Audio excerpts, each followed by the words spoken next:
Welcome to In Behalf of Animals. I'm Nicole Arcello. I'm passionate about being a voice for the animals. Taking action, big or small, can help ease the emotional weight that comes with caring so deeply for those who have no voice.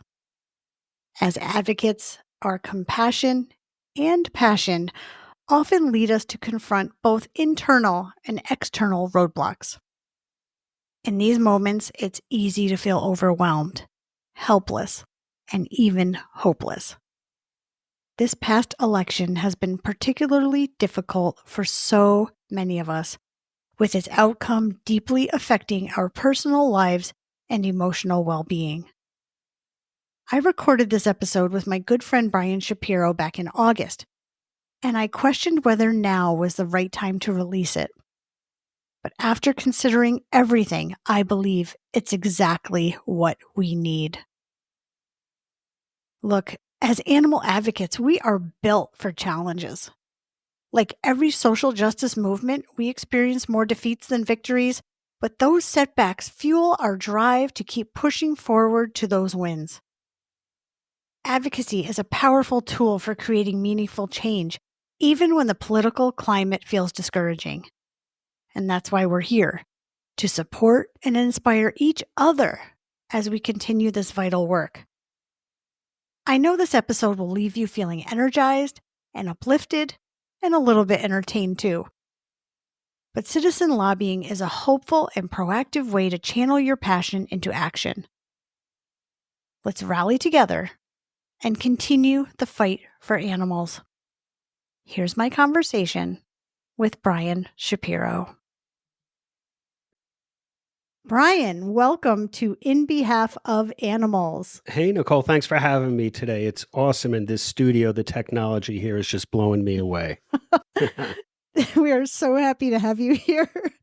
The mission of this podcast is twofold. It's to bring animal issues to people's consciousness and help them make change, and then to give them the tools to become effective advocates, to be their voice. So maybe that's threefold. So It's okay.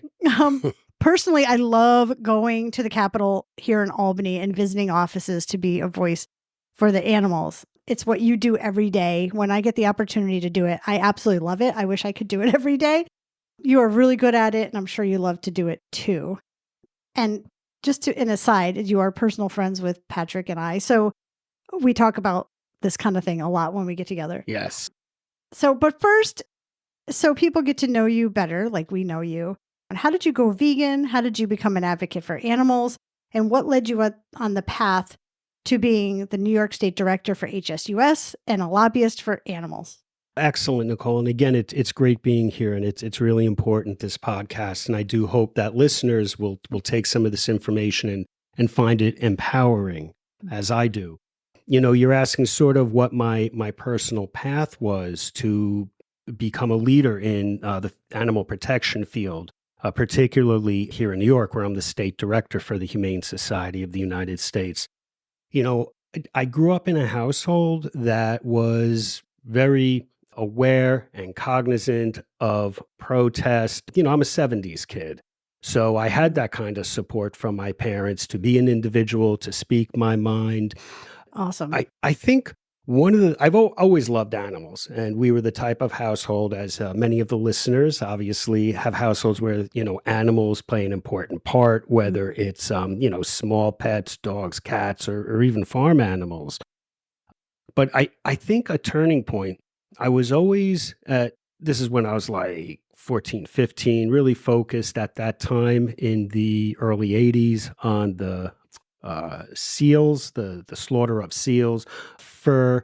This was a point where PETA really hadn't established itself, and you know, you had smaller groups of people pre-internet, and you really had to search out this information.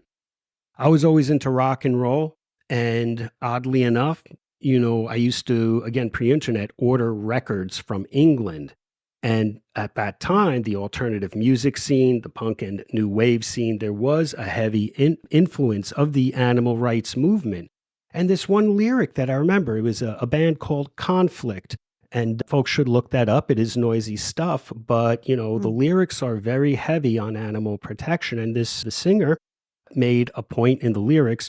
How can you be against killing seal or using fur Right. and still eat animals?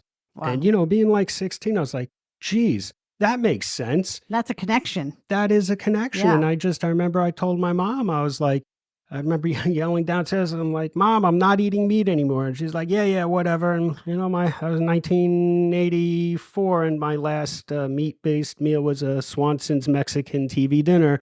And then that was it. Oh, that's an anniversary year for you then. 2020. Oh, wow, it is. Yeah. Well, happy anniversary to me. Happy veganversary.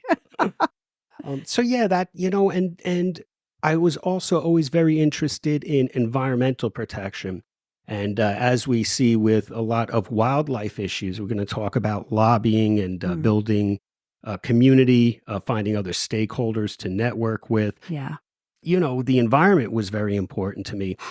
I decided to move to New York from New Jersey, and I could not find a lot of opportunities for environmental protection or animal protection at that time. In New Jersey, this was over 30 years ago. Moved to New York State and became involved in the environment, then which led to doing media work. Had a cable access program in Woodstock, New York, which was hugely successful. Ran for town board, won, ran for county office, won, and eventually became the executive director of the Ulster County SPCA in Kingston, New York, one of the best shelters in New York State. I got on the radar with HSUS, and when my predecessor moved on, they said, give it to Shapiro. He can do it. And I'm blessed to have this position, to be able to, put all of this energy into protecting animals and to make this my life's work and to be able to do this every day. It's an honor. And to work with wonderful people like you and Patrick. It's all about community. It is about community and people working together. And I love how you are passionate about people being a voice for the animals with their elected officials, because it is really important. And I think there's a lot of obstacles people have, which we will get into it. So I love your story. I love hearing how people got to where they are for animals. It's a great story. You tell it so well. I love that. I think we all have our journeys that we go on to come to this place, and we're going to touch on it, but I do think we need to remember that others may just be starting their journey or have not begun their journey. And as the advocates, as the voice for animals, we need to speak with kindness. We need to approach people and introduce these ideas and not be aggressive about it or not feel holier than thou about it. Because at one point, we were all in the same place. Right. There might be a small number of us who always, from a baby, maybe we're vegan, but I think we all have our journeys. And that's a good point. I think that, we do have to, and we'll probably have you back for another episode to talk more about that, because I think that if we're out there yelling at people, we need to remember if people yelled at us, would we be where we are now? And maybe not. Some people that could work. That could work if somebody yelled at them. It's an interesting reflection. Depends on the person, I guess, right? So we see animal cruelty every day. We see it on social media. We see it on the news. And we all want to stop it. And ultimately, much of this has to be done through legislation. Educating people is the first step. Then we educate our lawmakers and we get laws on the books to help and protect animals. But Brian Shapiro, politics is scary for the average person, right? So what do you say to that? How do you get people to get past that? Because I know that's really hard for some people to get involved in quote unquote politics or politicians. That's an excellent question, Nicole. I think politics gets a bad rap. Same thing like with the legal field, lawyers or lobbyists. When I tell people I am a registered lobbyist here in New York State, unless people know the background of what it is I am lobbying for stronger, more effective animal protection and environmental protection laws. Right. People just have these weird ideas of like shady backroom deals, or that's how politics, runs. The people in office, they are just human beings. They are people like you and me. Mhm. So if we're going to approach, let's say there's an issue at our local town board level, just thinking of some random issue that would Mm. come up. Let's say the town board wants to kill a flock of geese, That was the one in my mind I was going to right? suggest because I've seen that. Mhm. We run across that, both you and I, all the time, as well as listeners. These are just people. These are like your cousin Joe or Mary who's on the town board. Right. And, it was a journey for myself. It's kind of when I was a town board member. Yeah, you were an elected official. I would have You people, have this on both sides, I right? would have people scream at me, get weird with me. And it's like, dude, I'm just like you. Like, can you explain what Right. this is? And, I've often had my mind changed by people, even now, just approaching and having a discussion. So my advice to people who maybe get turned off by politics or weirded out or are nervous, don't be. No one's going to attack you. Right. No one is going to grill you and question you and, slip bamboo under your fingernails. Right. No one's going to do that stuff. Right. Feel comfortable about it. We live in a democratic system, and it's not only a right for us to speak up and to speak out. For those of us who believe so strongly in animal protection, it is absolutely a responsibility. The animals want you to approach your elected officials and advocate for them. Right. The animals want us to do things like, when we go into a meeting, to present well, to dress well, to be the best that we can be, to change minds, to change this system.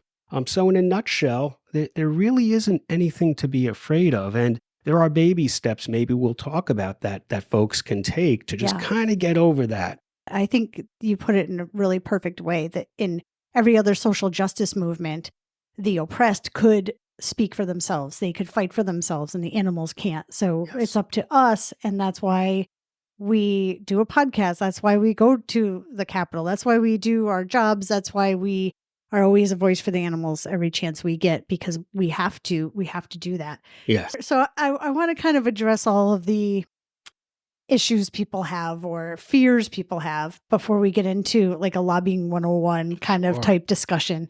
I love talking to you about lobbying. Yeah. But okay, so this is what I hear a lot. We don't do tons of lobbying with horse racing wrongs. We've done some things over the past couple of years, and I've done some with NYSHA, New York State Humane Association. And with HSUS at the HSUS lobbying days. So when I try to recruit people to come with me, it's usually a weekday and they can't get off of work. That's another issue. But I've heard people say, my representative is Democrat or Republican and they don't care about animals, so why bother? Or it's a two-part question, I guess, because I think these are a little bit different. Or there's people who say politicians don't care about animals. So why bother? Why am I doing that? It's not true. Politicians are people. Right. It's funny. I am on the board of directors of the New York State Animal Protection Federation, which focuses on companion animals and represents these shelters in the state of New York. Our executive director, Libby Post, who's a real powerhouse up here in the Capital Region, she was quoted in the New York Times when they were covering the puppy mill pipeline bill, which passed thanks to the help and support of folks such as you and Patrick. She made the point that animal protection is the last bastion of nonpartisanship. Right. There are many people who are Republicans or Democrats. The first thing that they'll do is show you a picture of their pet or share a story with you about the animals. I don't think we should kind of go into these meetings or these approach having a dialogue with an elected official with fear and finding excuses. I mean, I'm just putting it factually. That's an excuse, because it is. These are just people, as I said earlier, like you and me. And if we could make the logical case why it makes sense not to have public subsidies for something like horse racing, why it makes sense to have wildlife crossings to reduce let's say we have 65,000 impacts with vehicles and deer in New York State every year. why it makes sense to have wildlife crossings, and the lists go on. Mhm. If we can make the rational explanation without, being 100% emotional, we are all in this because we feel connected and emotional about these things. Right. But when we let our emotions take over and get the best of us, that's when we slip. I think that elected officials, whether they're Republicans or Democrats, are open to logical debates and explanations. And then at the end of the day, they are there because of you, the listener, you, the advocate. So Right. they want to hear what you The have to voter. say. The voter. Right. Thank you. Yeah. So I have a small story. When we were working on the horse racing subsidies here in New York, a lot of people said to me, they may live out in a rural part of the state. And they said, well, my senator's a Republican, so he's not going to care. And I was quick to say, well, Chris Christie was taking away the horse racing subsidies when he was governor of New Jersey. He's a Republican. And now there's a Democratic governor in New Jersey, and he's handing out subsidies. So it doesn't matter. We have a Democratic governor here that is handing out subsidies. Yeah. So it's not, and there's Republican governors that are doing the same in other states. So it doesn't really matter. It's because those legislators rather haven't been educated Yes. in the subsidy and it's not really about animals, but it's not about animals too, the subsidies, but it's all related to animals, at the end of the day. Well, not to keep on with yeah. any particular topic, but on the issues of subsidies to bolster the horse racing industry here in New York State, Republican, Democrat, for the small areas like, Saratoga that might benefit from this infusion of cash, of public funds. Right. This is a well-off area. I don't know, Right. You compare it to Westchester, perhaps the Hamptons. I don't know the specifics, but there's no arguing that the area around the racetrack in Saratoga is a well-off area.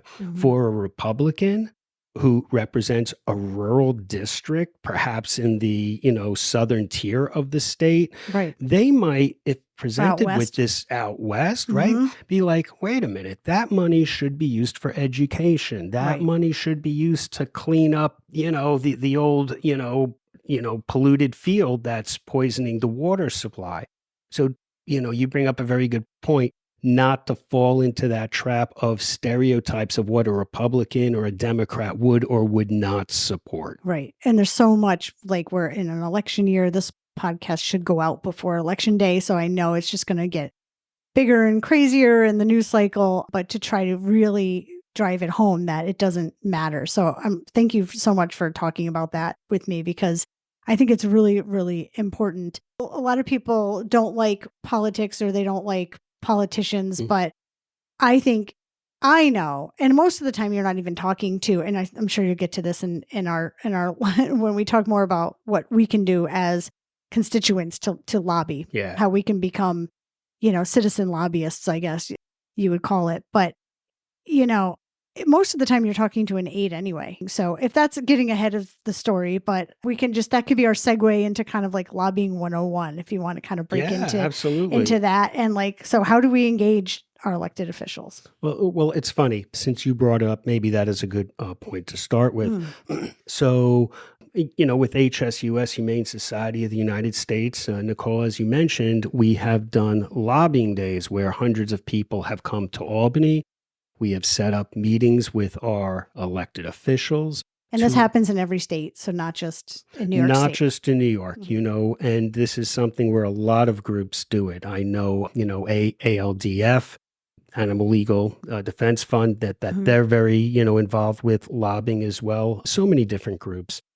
So sometimes I've been with people who get upset because they go into the meeting and they're talking to a young staffer. I had one guy one year, I'm laughing right now.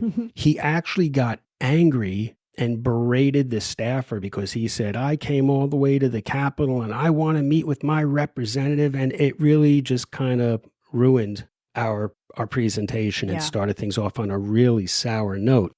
what's important to know that whoever you connect with at an office, Right. it might not be the big boss, but someone is advising the big boss on what the important issues are and Yep. filtering the information. And if you make a connection in an office, whether it's at the town board level, the state level, or the federal level, hold on to that contact because, Yeah. you could be like, again, Joe or Mary, like, oh, I don't have that information. I'm going to get back to you next week with that. Now you've established yourself as a voting constituent, Right. and they know if you are taking time to meet with that staffer, to communicate with that staffer, to write a letter to the editor, you represent dozens of people in that district. Right. And don't be afraid to say that either. Yeah. So in a nutshell, if you meet with a staffer, I mean, these are the people who eventually run for office, build that relationship. Right. And I think it could be seen as a good thing too, that you're going to talk to a staffer because maybe you can be less intimidated by talking to someone on the staff than talking to, a state senator that's been in office for like 30 years, because you may feel like this guy doesn't care, but when you see this young, hungry, staffer, and they will go to the senator or the assembly member or the delegate or whatever state you're in, whatever they're called, and they will go and tell them, what you care about. If you were teaching a lobbying 101, where would you start today? You're talking a little bit about how we create those relationships. So what are different ways people can reach out? Yeah. Does there have to be a specific bill, or can you just reach out and let them know, like I voted for you, I live in your district, whatever it may be, and I really care about animals. That's a great point. It could be specific to an issue that is important to you as an individual, to your animal protection group in general, or it could be something as simple as, hi, my name is Brian. I live in Albany, New York, and I'm a voter. I'm just wondering what you've done to protect animals. Animal protection is an important issue to me. Environmental protection, these are some of the things that I vote on, and I'd like to start a dialogue to find out, what your office is doing, and if I could provide you with any information or clarification on some issues that might be helpful. The fact that you as a constituent are taking time from your day, as long as you are polite, so long as you don't let your emotions run away, in the conversation, and you say, the representative or the representative staffer may not know the issue, may be misinformed by opposition, or just generally unaware. Yeah. But yeah, that you all you need to do is really reach out to these offices. These are just people. They are here to hear from you. Right, exactly. That's their job. Yeah. And our job, They have to, as being the voice for animals, is to take these steps. So baby steps, Right. know? So how are ways people could reach out? Do they make phone calls, emails, snail mail? I know you and I have talked a lot about snail mail. Yes. We are both believers in that. It's not just because we're, older. I really like that. But what are the different ways people can make those connections? I find that the best way, and also coming from a background, having served as a local representative, is direct contact. I think, we live in an electronic society, Right. and I think we've gotten lazy and spoiled with email, or that we can like our way out of cruelty by pressing the Yes. like. Thank you for saying that. We get a thrill when we do that, but the best thing to do, honestly, is to pick up the phone, Right. to write a letter. Communication is the easiest thing to do. So if you're asking me what I think the most effective thing for a beginner would be, Right. either to write a letter. I find that it might sound a little old-fashioned, but we've talked about it before. Yeah. The handwritten letter on a piece of paper, Right. that's what's going to end up Put on some the stickers desk. on the envelope, Someone is make going it to stand read, out, yes, right? Someone's going to read that. Right. An email,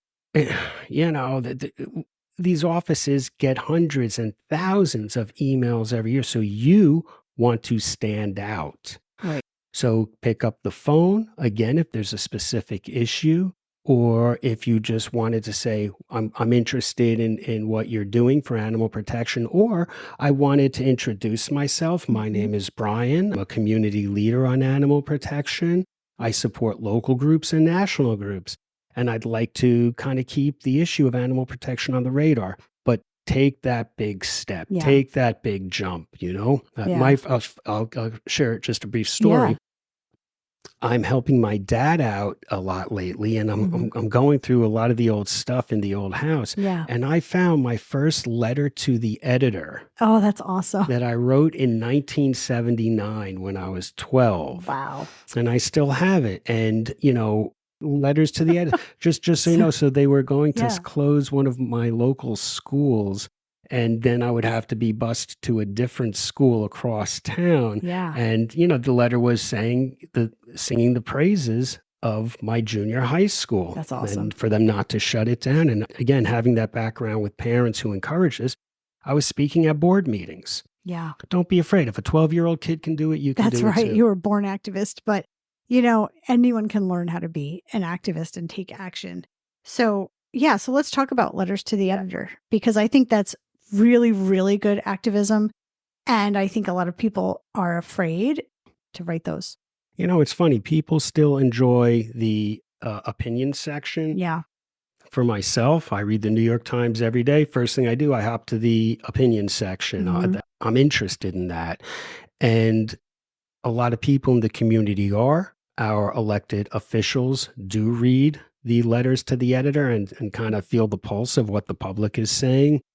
I find that you don't have to think of the New York Times or, any of the large papers. Sometimes your small community papers are the best ones, and they are always looking for opinions. And, Oh, yeah. that's why it's there, and they got to fill it up. If you don't have your letter published, you can always call the paper and being like, hey, I submitted a letter 2 weeks ago. I'm just wondering if it got misplaced or if, there was a problem with it.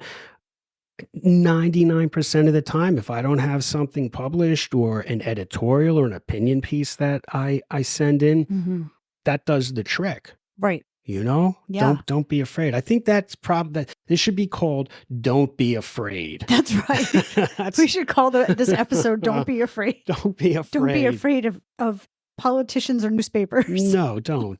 Those are phobias. So if there's an issue, as you said, you can see in the paper, you don't send a lengthy dissertation. Right. Keep it short. Right. The kind of thing that someone can read in a few seconds. Right. You don't have to be an expert in anything. No. I think when we put out actions, and we put out actions for, things to do regarding horse racing, but also, when the puppy mill pipeline bill, we always make sure there's a script. And I know HSUS does that. Other guests we have, if they're any kind of community leader or organization, there's always a script. Yeah. So find those scripts because they do help you. You do not need to be an expert. You don't need to know the ins and outs of all of it. So that's for both things. For when you're making calls or writing, you don't have to be an expert in the issue. And the squeaky wheel gets the grease. Absolutely. I love to always say that because it's absolutely true. So no, if I may, you're absolutely right. You don't have to be an expert. Even this is just my personal approach.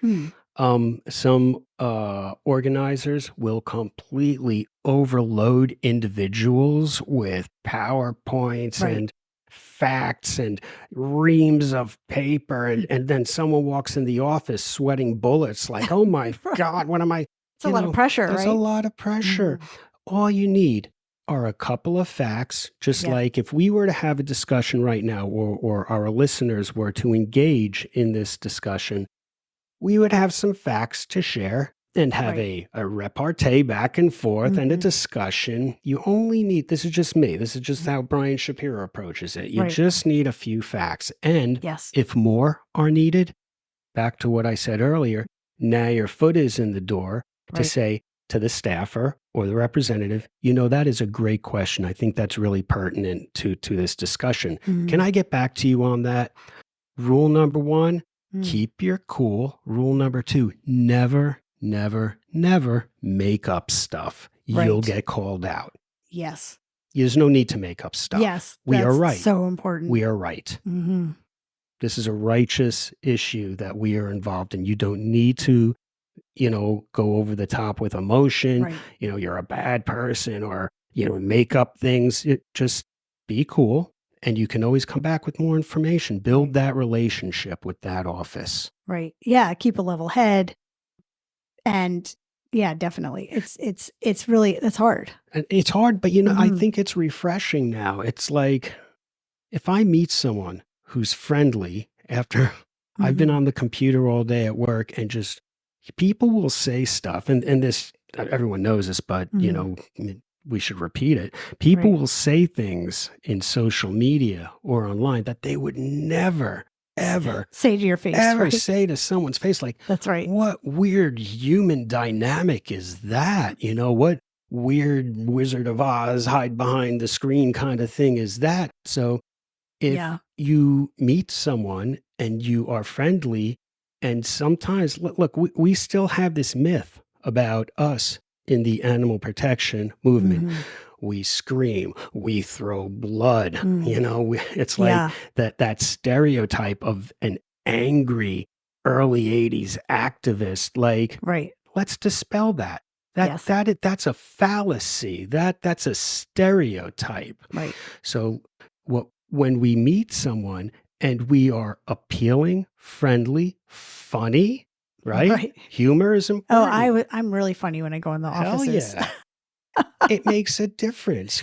It makes a difference. It's when you develop, like I was hitting like every office over and over, and I would just kind of pop my head and be, remember me? And did you talk to the senator yet about that? And, can we get a meeting? Can we do, and they would smile, so. I know when I was in politics, I would have, some of these board meetings, I just felt like I had a target on right on me, and just, it was intense. It was upsetting a lot of times. Yeah. So when someone approaches me with a positive attitude as a fellow human being, I'm receptive to that. Yeah. It's a nice break from looking at Facebook and someone just saying the most horrendous, inappropriate stuff. It's like, dude, what purpose is this besides some kind of weird psychotherapy session for yourself, Right.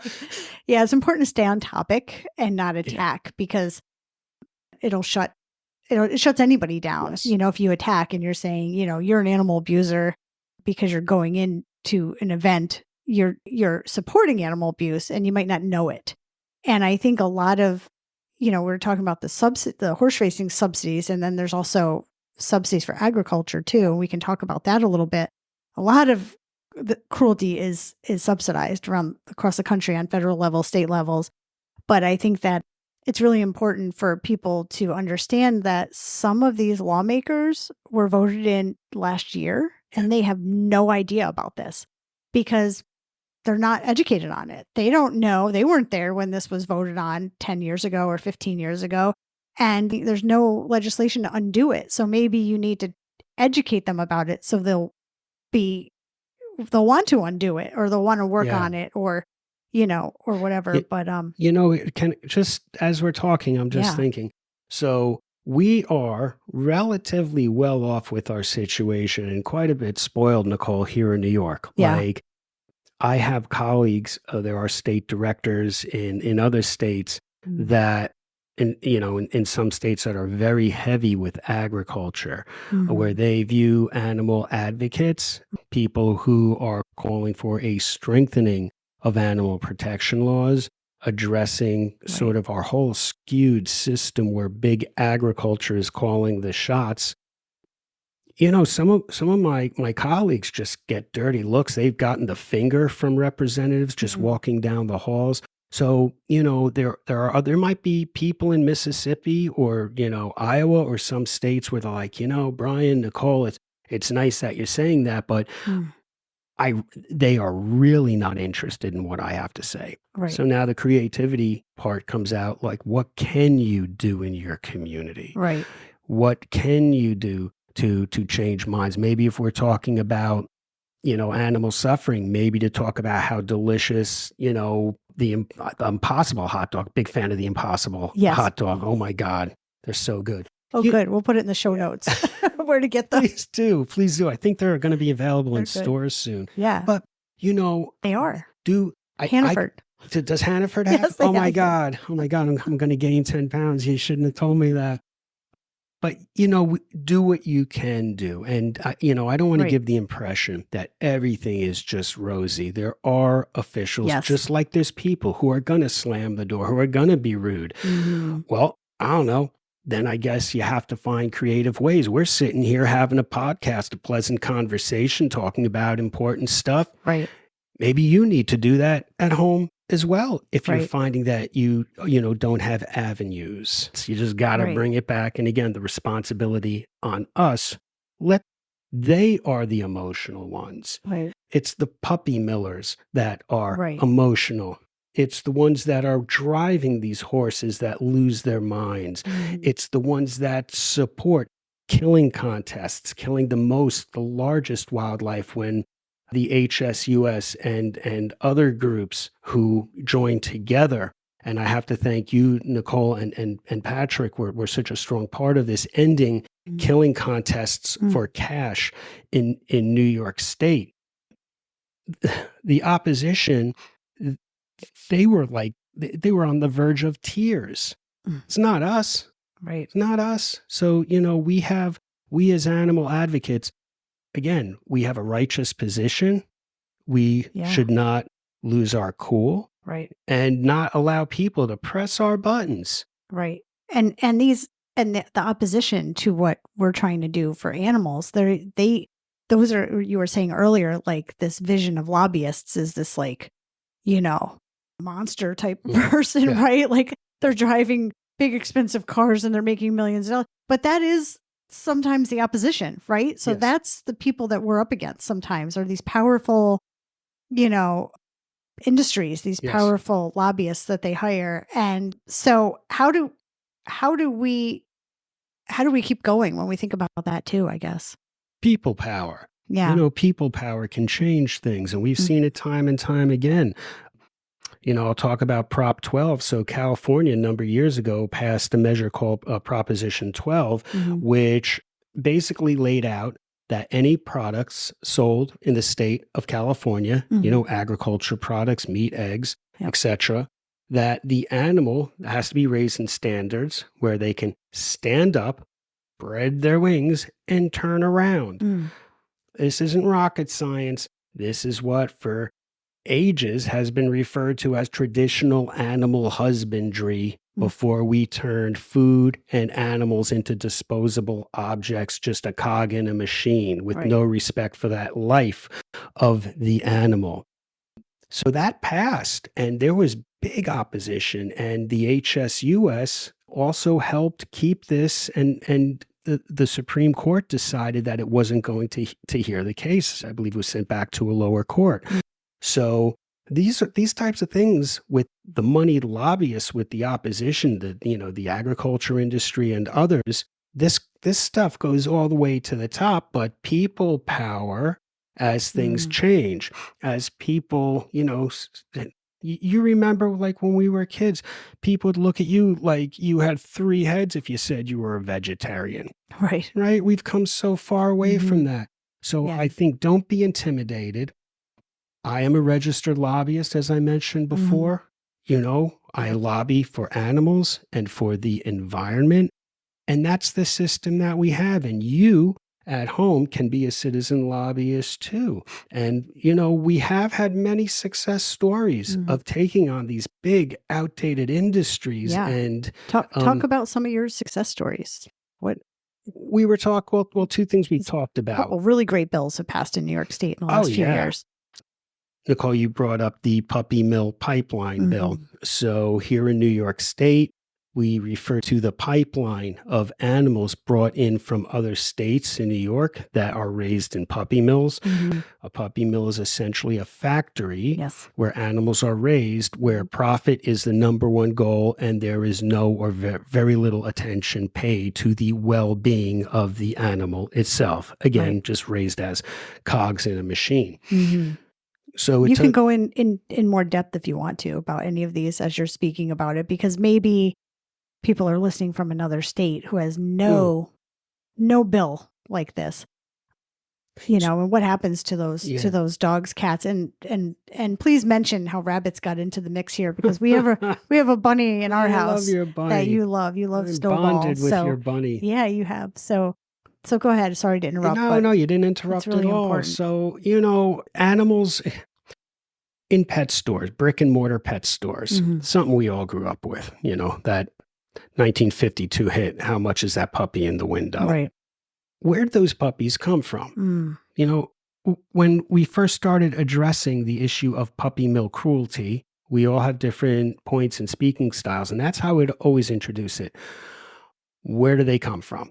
Right. And a lot of times I would get blank stares. No one, people have it in their mind like, I don't know, a grandma down the road had an accidental They just show litter, up at the store, and she brings them to the store and they frolic in the glass with the shredded newspaper, when there's actually filthy, disgusting factories that have innumerable Animal Welfare Act violations. The USDA does a very poor job of regulating. It is the lowest priority for the U.S. Department of Agriculture to monitor these large-scale breeders.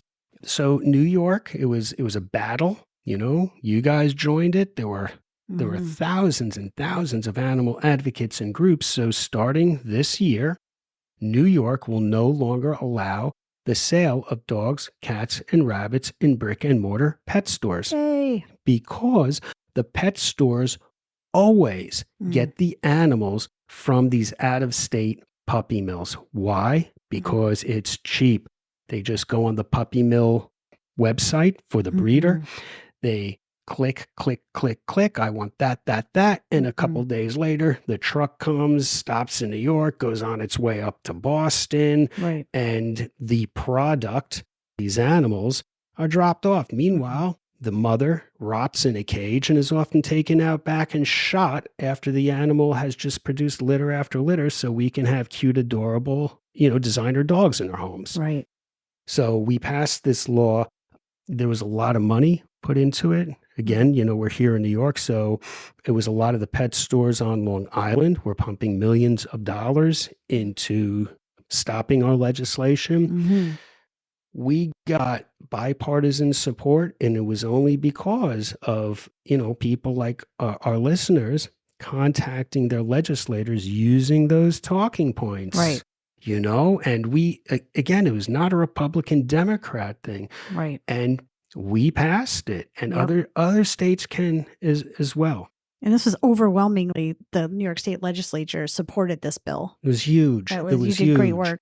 And we did, it's funny, you mentioned how were rabbits included. Yes. So at some point, we had to amend the bill because each session in New York, a session lasts 2 years. Every state has different sessions for their legislature. So, it's good to maybe kind of get an idea of how your local state, legislature works. We were able to lobby this. We had to put in a change. And, rabbits are the third most surrendered animal in shelters. And it just seemed like a good idea that rabbits should be included in this. And it was really an HSUS advocate. I'm going to give a shout out to Judy from Yonkers, for constancy. Brian, why don't we do this? Why don't we do this? I was like, I think we can. And I was always concerned that somewhere along the line, someone would take rabbits out of it, but they were so focused on the big money they're making from the dogs that, it will be illegal for pet stores, brick and mortar pet stores, to sell rabbits in shops along with cats and dogs. Well, Snowball is very happy, and he's happy for his cat and dog friends too. Yes. So, and as someone who held a sign weeks before Easter every year out front of the mall and different area malls with the not just for Easter sign to let people know that bunnies are a 10-year commitment at least, and people, they buy dogs, they buy cats as gifts, and they buy bunnies as gifts. And of course, there's other animals we haven't gotten to yet, but there is some movement on some legislation in small jurisdictions on other animals in pet stores. So yes, New York City banned the sale of guinea pigs. Yes. And, that was important. Shout out to Voters for Animal Rights out of New York City for leading that effort. Animal care centers in New York City was deluged, particularly during and after the pandemic, with guinea pigs because they are cheap. Right. You could buy a guinea pig in New York City for what would be the cost of a beer, a single drink in a store. It's and awful. They are easily disposed of. And people were abandoning them in parks, in the foyers of apartment buildings. And it was impacting the city's sheltering system. Yep. So, there's a reason why these laws are being passed. Yeah. And those guinea pigs were winding up in shelters. And shelters. And what happens to them when they're just let out in the wild, like people do with rabbits too? So they're being killed by predators. Yes, right? Or they die a horrible death in the winter. They starve, yeah. So, that was one example of a bill that was very popular with the public, that had bipartisan support. I think, if I may, a tougher sell was addressing wildlife killing contests, which, with your help, and so many advocates Tell us and what environmental that is, a advocates. wildlife killing contest, because people, if you live in a city, you're not going to know what this is. So a killing contest is killing the most wildlife, the squirrels, raccoons, fox, coyotes, crows, rabbits, piles and piles of these dead animals. And then you count them or you weigh them, who has killed the heaviest fox, which coyote has the bushiest tail. And then cash and prizes are awarded and the animals are thrown into the garbage. It is sick. It's sick. It's sick. It's cruel. It's teaching children to not care about animals. Yes. It's desensitizing children because children are involved in this process. It's really, really awful. When the HSUS did a number of undercover investigations, and I think the one that really clinched it for us was the largest killing contest in the state in Sullivan County, undercover footage of coyotes being thrown into garbage dumpsters filled with trash. Legislators were not aware of that. And you know what got this? We were talking before about building alliances and finding stakeholders. This will go into effect this year. It was a hard-fought campaign. Yeah. It was traditional hunters who came out and supported us and said, this is not hunting. This is a disgrace. Wow. Sometimes unlikely, partnerships. Unorthodox partnerships. Make those unorthodox partnerships. So, so we can get things passed. So New York is, as of this fall, is going to be, I think, the 11th state. Don't quote me on that. I think that might be right. It might I be didn't right. Look it up first. It's around there. That sounds right. Yeah. And New Jersey has very active legislation as well to end and prohibit this waste of our public resources. And, it's funny because obviously the listeners, we find it abhorrent. It's disgusting. But the point that I made to legislators, I took all the emotion out. The point that I made was that this is not traditional hunting. This is a waste of our shared public resources, and we had strong support from the environmental community, groups such as the Adirondack Council, the Atlantic chapter of the Sierra Club, Protect the Adirondacks. There was a strong environmental contingent that helped us get this passed. But sometimes you have to word things in a certain way. And again, take the emotion out of it. Let the emotion drive us. Let the emotion inspire us. But when we go to work, we have to craft our messages in a certain way to pass legislation. Right. It's still about the animals. We have to make it about the animals too, but also make it about, talk about all the talking points too. Yes. I know when I went into offices to talk about the subsidies, if that senator or assembly member was on education committee, I led with education and said, we have $230 million propping up the horse racing industry with no public benefit. This is at the expense of school children. Yes. And we have horses suffering and dying every day. Do we want to be known for that in New York State? And they listened. It was like I grabbed them with what interested them and then got the animals, in there too, Yes. because I couldn't walk out of there without talking about the horses. Yeah. So, and also, I think it's really interesting to know as you're talking about these victories and these bills that, that you've had passed, it wasn't just you alone. So you count on regular people to do this. So we don't want people to be like, oh, well, I probably have a Brian in my state and I don't need to do anything because I have a Brian. I have an HSUS or I have ADLF or whatever. You folks who are listening, you need to be the Nicole, you need to be the Patrick, you need to be the Brians in your communities.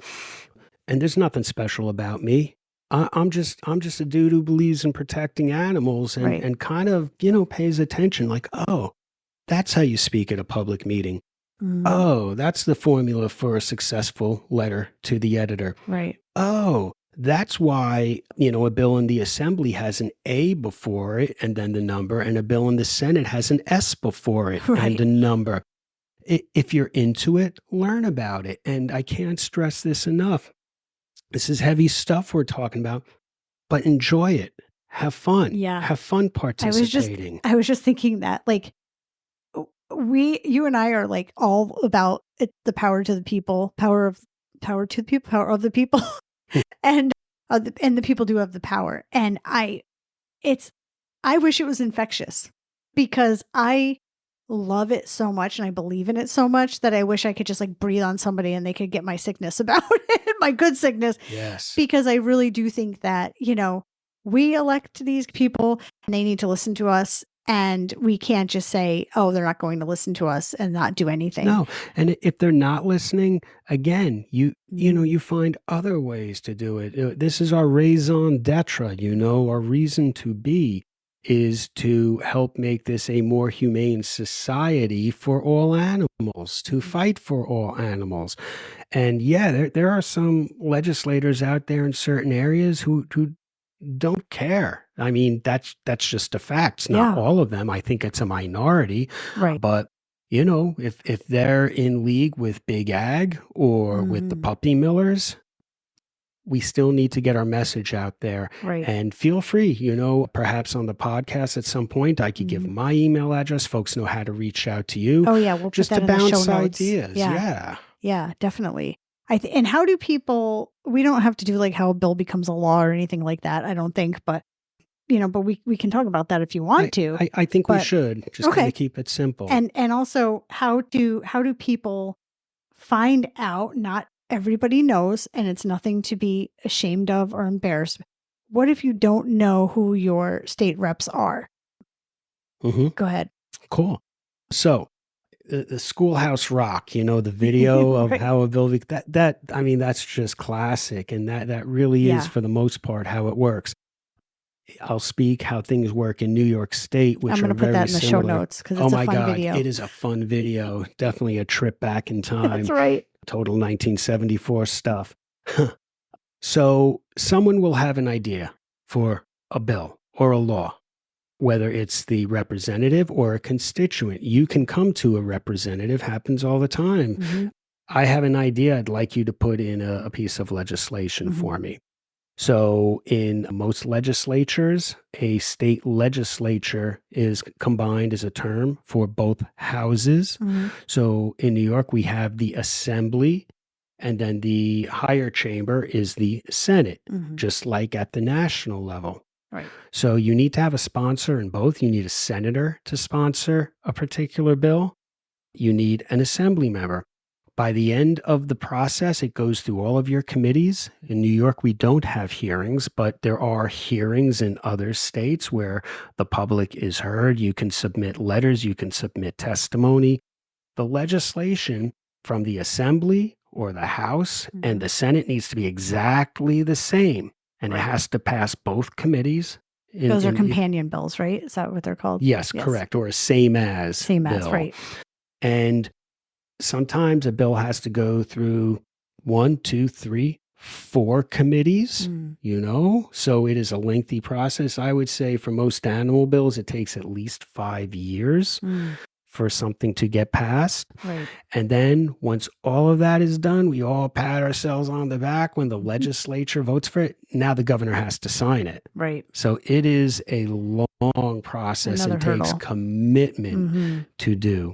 So when you hear that, horse racing wrongs or the HSUS or, Voters for Animal Rights successfully passed a bill, it is a long road and there's a lot of work that goes into it. And that's why we need people to help. That's why we need people to help. As the listeners can hear, both you and I have years of experience and knowledge in these systems. For people who don't have this, don't be intimidated. Like I've been doing this since like the 1980s. If someone doesn't know who the representative is, no shame in that. There's so much media stuff going on. It's sometimes very hard to even know up from down. Yeah, sometimes there's only 1 or 2 legislators that are in the news all the time. Yeah. So those are the only ones right? So it's like whoever's, maybe they're, leadership or whatever, or they're just an Albany legislator or the most outspoken, and that's all you know. If you people have been asked, I've seen this, just random people, name a congressperson. They'll be like Marjorie Taylor Greene. And it doesn't matter what you're, because it's the one they see the most. It's the one that's getting the most coverage. So how do every state has it. Yes. Right. So you go on to you type in Google. I love Google. So just go on Google. You could bring it down to the basic, easiest way to do this. Zip code. Yep. My representatives or representatives for, and then your zip code or find my New York State senator. Yes. And then usually what it will ask for, because voting districts will sometimes transcend, they don't follow town boundaries. So it usually goes by zip code. Right. You might be you are in one assembly district in New York State, or you might be in a Senate district. So, another way, call your town clerk.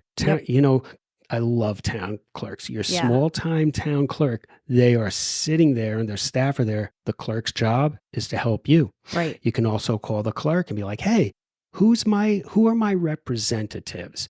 And get the whole breakdown. And that's good because you're making calls to your elected people. And you're getting over that fear, right? Because the town clerk. It's a good exercise. Absolutely.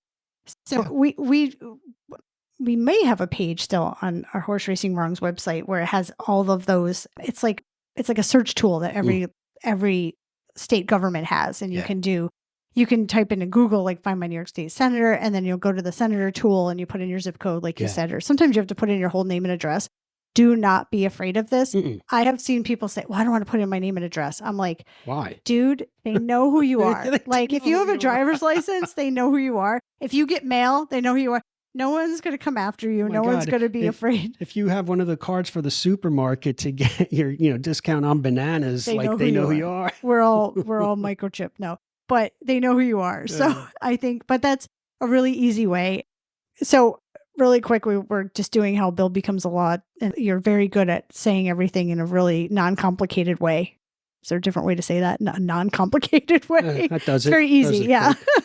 So sometimes we're talking about those committees that sometimes we will ask people to call committee members and they might not be your representative. So that does happen sometimes, right? So you're calling, so maybe you're in New York City, but it's the ag committee and it's a lot of, agricultural type, upstate, and, this is very rural. So it's New York City and then farm or land. It's interesting. You're right. So in New York, most of our animal protection laws go through either the Agriculture Committee or the Environmental Conservation Committee.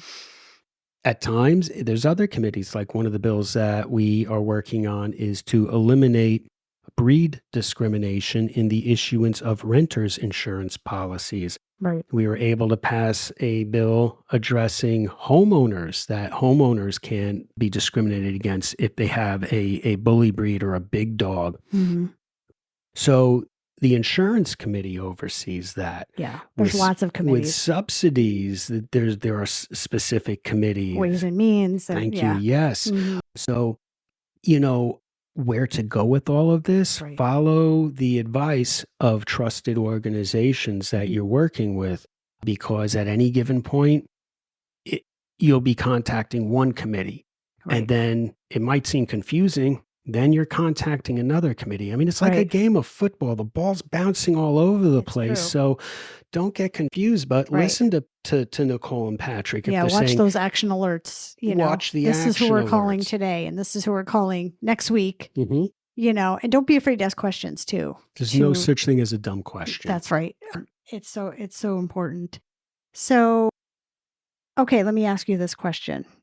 And I don't know how you're going to answer it, but we have an election coming up. So if we in January, there's going to be someone new maybe sworn in. So Yeah. maybe my state senator will change. So, and we might have talked about this earlier, but I just want to kind of reiterate that whole, building that relationship. If I wanted to introduce myself, how would I do that? And we talked about like calls, but we would call the district office. Mhm. Would we want to reach out if it's just a general contact, if it's not for a particular ask or a particular bill? Excellent. Who would So- we reach out So to? you bring up a good point. Many representatives have various district offices. A state senator might, if it's a large district, might have 2 or 3 district offices, so they're Right. more localized. And then they will have an office at the state capitol. So, if you're just doing an introduction, sometimes the district office is the best thing to do, the one So that that's is where you would closer mail to you. Mail or just pick up the phone and just, I think a good journey for folks who are just stepping into this Mhm. to establish themselves and just introduce yourself. Hi, my name's Brian. I followed the senator's campaign, and you could say, I was impressed with this. You could say there's some things I disagree with, but Mhm. it's great. Congratulations. I live at whatever the address is, whatever the town is. And I just wanted to introduce myself. I'm always active in the community. I'm active with my church. I'm active in Little League. I'm active in my library, fill in the blanks. And I just wanted to reach out and tell you that animal protection is very important to me, and to begin that dialogue. There, I just gave you the script. That's great. That's great. It's a great script. So, okay. So we touched on a lot today. So Once you start me talking, I don't shut up. I I'm like, know. No, I think this is a great conversation because there's always so much to know and so much to learn. yeah, there is. And I think always. it's really, really important for people to not be afraid, to understand how things work. But for people, what steps can we take? Find out who your representatives are. Mhm. If you are already engaged with a specific group, sign up for the action alerts Right. from national and local organizations. Follow them. As you said, at one point this week, we're targeting this area with the puppy mill pipeline bill. Right. At one point, Long Island was the focus, and the Mhm. power center and organizing people was in Long Island. Right. Then it shifted out to Western New York Right. and Buffalo. It's an Right. organic thing. My advice to folks, be involved, be aware, Mhm. don't be afraid, have fun. This is fun. Build It a is fun. community. This is a trip. I camp, like you're saying, I go into the Capitol Mhm. and I'm wearing my suit. Yep. Usually I'm just wearing a Ramones t-shirt or something. But when I go in that office, I'm feeling good. I'm looking good. I'm Yeah. influencing people, and I'm doing it for the animals. And that is a satisfying feeling. And Yeah. others should experience that as well in varying degrees. And it's so important to be active for the animals because and this is a segue into the last question, I guess, but we can be, let's talk about a little bit about how hard it is to be an animal activist sometimes. So we feel helpless. Yeah. We feel hopeless. We see this all the time and we share a post or that's great. But I think it's empowering to do something, whether it's hold a protest sign, make a phone call, sign a petition. It's really important to do something. When I would go to the Capitol for whatever I was going there for, I loved it. Like Yeah. when I got home, I was like, I want to go back tomorrow. Like that was my thing. It's a high. It's And wonderful. it is. And because you're doing something, even when I attend a protest or I make a phone call, there was an action recently for some designers to call and ask them to go fur free. And I was not an expert in that at the moment. I was like, oh my God, I can't talk about this. And I said, you know what? I got on the phone. I was talking to a customer service rep and I said, will this go to corporate? And she said, yes. And she's taking the notes. And I said, we're asking, I can't remember the designer right now. I'll try to remember, but we're asking the company to go fur free. Please, adopt a fur free policy. Yeah. This is cruel to animals. People don't want to wear fur. And guess what? Because it was a part of an action that was on a whole day. And I said, the people, I think quick on my feet, but I said, the people calling today, we're not like poor activists. We have money. We will buy your products if you go fur free and animal skin free because we will want to show it off. We will want to celebrate you. So they need to know that. It's not just like, you're animal killers. We're going to throw blood on you tomorrow, but I'm calling you to let you know first. It was, it was empowering. And I hung up the phone like, you know what? I'm really glad about what I said and I feel good. And it was a good thing. So anyway, it was a little bit long-winded, but no, it wasn't long-winded at all. It's very easy, especially with social media. If you think about even in the past 20, 30 years, the evolution and the amount of information we are exposed to every day, continually, all day long. It's overwhelming. I mean, it is going to impact the eventual evolution of us as a species as well. It's intense. So it's very easy for us to go down that rabbit hole. Like I have friends who their Facebook feed is just one god-awful picture after another. And you see that they're posted every 10 minutes for years. I feel bad. Like that's a horrible place to be in, Like try to remember, I offer this as a thought to our listeners. There was a time, as we mentioned earlier, to talk about being a vegetarian. People would just look at you like you're insane or like, what do you eat, lettuce? Right. There was a time where people didn't know what a puppy mill was.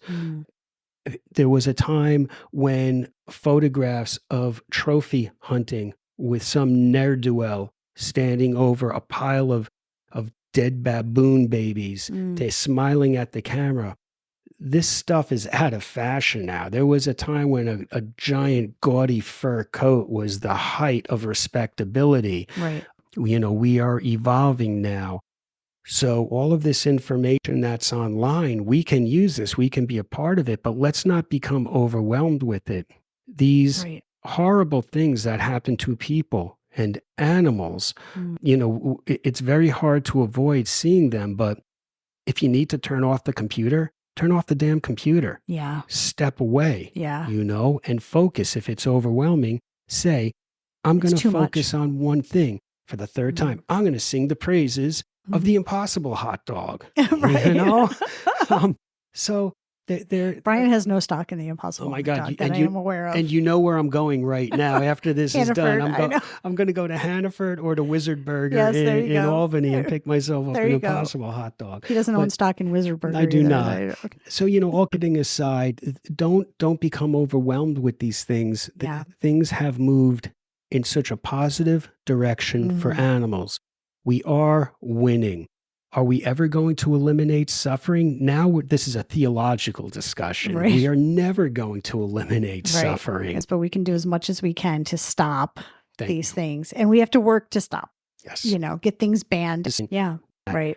I tend to go to prohibit, but I like end. Yeah. End the animal suffering. End the practice of, ban. So these are all things that on our journey of being advocates, and I will say this, many of us, myself included, starts out as an activist. That's the term, an animal rights activist. Right. I want to see our listeners become animal rights advocates. Yes. Like you have done, like Patrick has done, like I have done. We are professional, educated advocates. Right.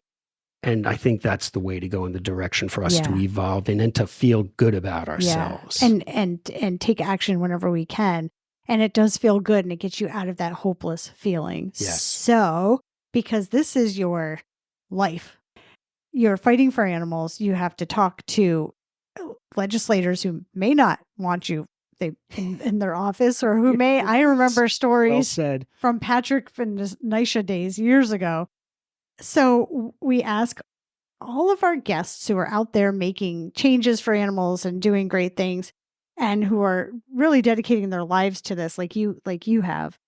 So what do you do to take breaks, and how do you avoid burnout? What do you do for fun to kind of like, not think about it for a little while? I love music, so I like to DJ. I like to play bass. I record collect. He likes to eat an Impossible Burger or I love Impossible hot dogs. hot dogs.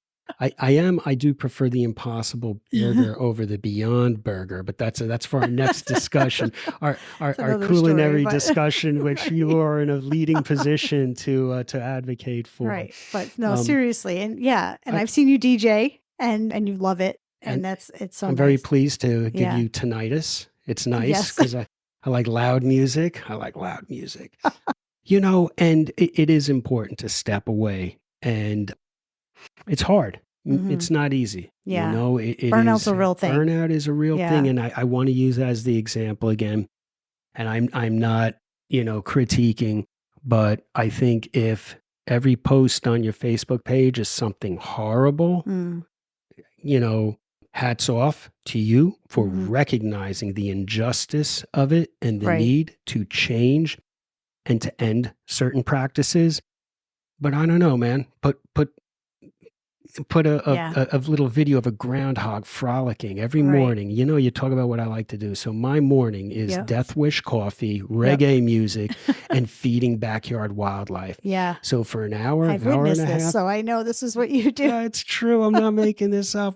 I mean, there's nothing cuter than a groundhog eating a slice of apple like it's a pizza. It's, They're very lucky groundhogs in your yard. They are.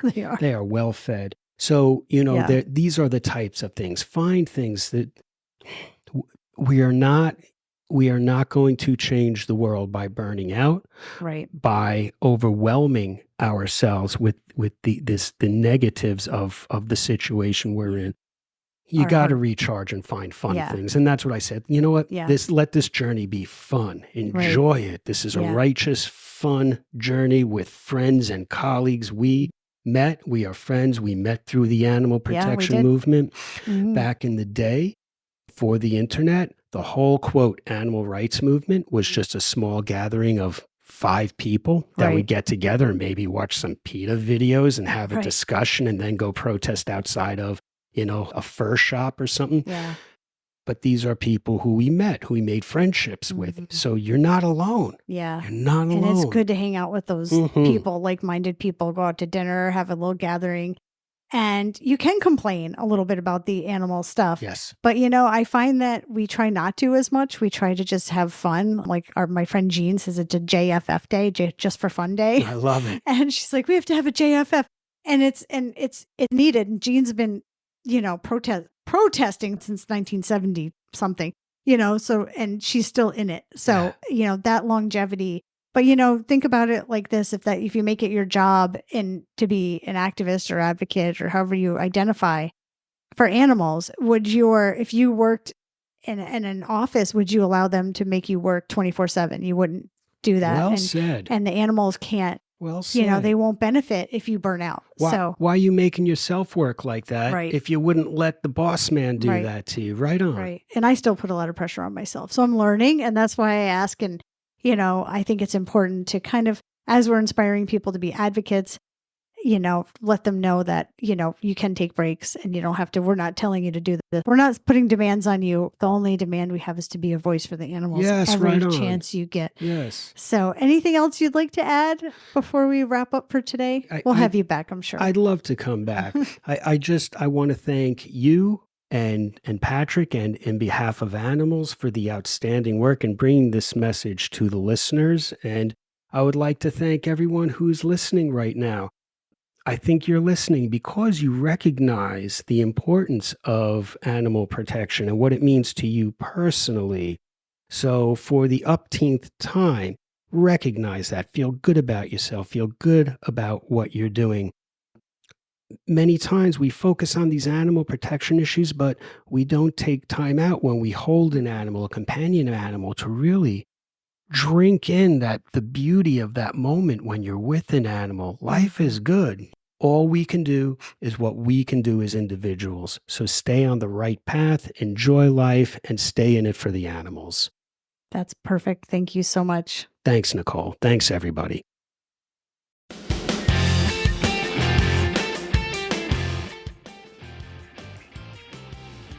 Hey there, animal lovers. Nicole here from In Behalf of Animals. We hope you love our show as much as you love animals. And if you do, can you take a quick action to help amplify their voices? Simply follow our podcast and write us a 5-star review on Apple Podcasts, Spotify, or wherever you are listening right now. It helps new listeners discover the show and to learn more about how they can help animals. Thank you again for being part of this great community. We appreciate your support. And remember, be a voice for the animals every chance you get.